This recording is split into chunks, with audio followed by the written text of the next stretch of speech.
ఒక ఇంట్లో పనిచేసే అమ్మాయి సూయు ఆ ఇంటి చిన్న యజమాని జున్యుతో కేవలం ఒక రాత్రి రూమ్లో గడిపినందని తెలిసి మరుసటి రోజు పొద్దున్నే ఆ ఇంటి పెద్ద ఆవిడ ఆమెను దారుణంగా తిట్టి కొట్టి ఇంట్లో నుంచి గంటేస్తారు. సూయు వెళ్ళిపోయాక జూనియోకి ఆమె విలువ తెలుస్తుంది. ఆమె గురించి విచారిస్తే తన తండ్రి చేసిన అప్పులు తీర్చడం కోసం ఆమె రాత్రింబగళ్ళు కష్టపడుతుందని అర్థమవుతుంది. చాలా వెతికి చివరకు ఆమె ఉండే ఒక చిన్న పాత ఇల్లు కనుక్కుంటాడు. అక్కడ ఆమె తమ్ముడు కనిపించి మా అక్క ఫారెన్ వెళ్ళింది, ప్రతి నెల డబ్బులు పంపిస్తుంది అని అబద్ధం చెప్తాడు. అప్పుడే జున్యోకి అర్థమవుతుంది ఆమెకి ఆ ఉద్యోగం ఎంత ఇంపార్టెంటో. ఒక్కరోజు జీతం పోయినా ఆమె ఫ్యామిలీ ఎంత కష్టపడుతుందో.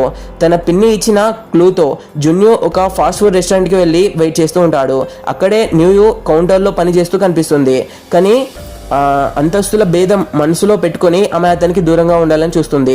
జున్యో ఒక బర్గర్ ఆర్డర్ చేసి రెస్టారెంట్ ఖాళీ అయిపోయే వరకు అక్కడే కూర్చుంటాడు. ఆమె వాడు పడుకున్నాడు అనుకుని దగ్గరికి వెళ్ళి టైం అయిపోయింది వెళ్ళు అంటే జున్యో ఆమెను తనతో తిరిగి వచ్చేయమని బ్రతిమలాడతాడు. నువ్వు రాకపోతే రోజు ఇక్కడే వచ్చి 3 బర్గర్లు తింటా అని మొండికేస్తాడు. దీంతో సూయుకి నవ్వొచ్చేస్తుంది. వాడు ఒక షాడోలో ఆమె వెంటే తిరుగుతూ నువ్వు నన్ను క్షమించే వరకు వెళ్ళను అంటాడు. లైఫ్లో ఎప్పుడు దెబ్బలు తినని వాడు సూయు చేయి ఎత్తగానే భయంతో వెనక్కి తగ్గుతాడు. కానీ ఆమె కేవలం వాడిని టీజ్ చేయడానికి అలా చేస్తుంది. చివరికి ఆ అబ్బాయి సిన్సియారిటీ చూసి ఆమె మనసు కరుగుతుంది.